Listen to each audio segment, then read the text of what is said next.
নমস্কার দর্শক বন্ধু, জ্যোতিষ টোটকা চ্যানেলে আপনাদের সকলকে আর একবার স্বাগত জানাই।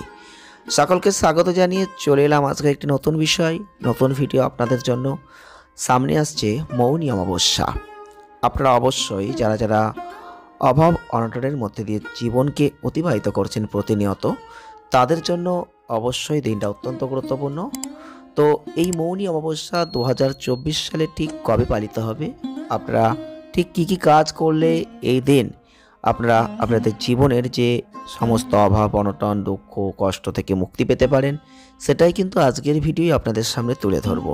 আপনারা অবশ্যই ভিডিওটি পুরো দেখবেন।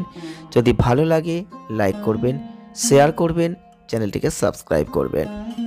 এই হিন্দু ধর্মে মাঘ মাসের অমাবস্যা বা মৌনী অমাবস্যার কিন্তু একটা বিশেষ গুরুত্ব আছে। আর এই মাঘ মাসে মৌনী অমাবস্যায় নীরবতা পালন করা উচিত। আর এই উপবাসের সময় একেবারেই কথা বলা কিন্তু কখনোই উচিত নয়। এই মৌনী অমাবস্যা দিন আপনি যদি জীবনের কোনো লক্ষ্য অর্জন করতে চাইছেন, করতে পারবেন, কারণ শুভ যোগ তৈরি হচ্ছে। তো এই মৌনী অমাবস্যা কখন শুরু হবে, কখন শেষ হবে, আপনি কি করবেন, সবই কিন্তু আপনারা জানতে পারবেন। এই মাঘ মাসের 9 ফেব্রুয়ারি শুক্রবার 2024 মৌনী অমাবস্যা শুরু হবে। আর এই অমাবস্যা শুরু হবে সকাল 8:02। অমাবস্যা চলবে 10ই ফেব্রুয়ারি 2024 ভোর 4:28 পর্যন্ত। সর্বাত্ম সিদ্ধিযোগের শুভ সময় এই মৌনী অমাবস্যায় সমস্ত লক্ষ্য অর্জনের জন্য একটা শুভ সময় তৈরি হয়েছে। এই শুভ সময় শুরু হবে 9 ফেব্রুয়ারি সকাল 7:05 থেকে, থাকবে রাত্রি 11:29 পর্যন্ত। আর এই শুভ সময়ে যে কোনো ব্যক্তি তার কাজে সফলতা চাইলে পেতে পারেন। তবে এর জন্যই বিশেষ নিয়মে একটু পূজা অর্চনা করবেন, তাহলেই কিন্তু আপনি সম্পূর্ণ উপকারটা লাভ করতে পারবেন।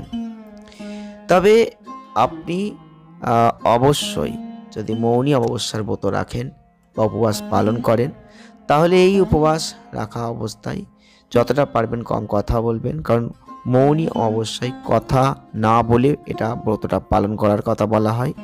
ইতিবাচক যদি শক্তি আপনি পেতে চান, তাহলে আপনাকে এই কাজ অবশ্যই করতে হবে। আর বিশেষ বিষয় হচ্ছে যে এই উপবাস পালন করলে আপনি আপনার পিতৃদোষ, আপনার কাল সর্পদোষ থেকে আপনি মুক্তি লাভ করবেন। অতএব এই দিনে নীরবতা পালন এবং ঈশ্বরের কাছে প্রার্থনা করা কিন্তু উচিত। মোক্ষ লাভ এই মাঘ মাসের মৌনী অমাবস্যায় প্রথমে পবিত্র নদীতে স্নান করবেন। স্নানের পর পরিষ্কার কাপড় পরিধান করে তেল আমলকি বস্ত্র দান করবেন। আর এমনটা করলে আপনি জীবনে মোক্ষ লাভ করবেন। অমাবস্যায় ভক্তকে শান্ত অবশ্যই থাকতে হবে। ভক্তের আত্মদর্শনের চেষ্টা অবশ্যই করা উচিত। এই দিনে নিজের ভেতরের খারাপ গুণগুলো দূর করতে হবে। ধর্মীয় বিশ্বাস অনুসারে আপনি যদি এই দিনে পবিত্র জলধারা যেমন গঙ্গা, নর্মদা নদীতে যদি স্নান করতে পারেন ডুব দিয়ে, তাহলে কিন্তু আপনি আপনার জীবনের যে কষ্ট সেখান থেকে মুক্তি লাভ করতে পারবেন। এছাড়াও আপনি এই দিনটাই কোনো কালী মন্দিরে আপনি অবশ্যই পূজা অর্চনা দিতে পারেন, আপনার মনস্কামনা জানাতে পারেন। আর যদি আপনি এই দিনটাই প্রদীপ জ্বালাতে পারেন কোনো মন্দিরে অথবা আপনার গৃহে ঠাকুরের সামনে, তাহলেও কিন্তু অনেক সুফল আপনি লাভ করবেন। যদি আজকের ভিডিওটি আপনাদের ভালো লাগে লাইক করবেন, শেয়ার করবেন, চ্যানেলটিকে সাবস্ক্রাইব করবেন। আসছে নেক্সট ভিডিওয়। ভালো থাকুন, সুস্থ থাকুন, আনন্দে থাকুন। ধন্যবাদ।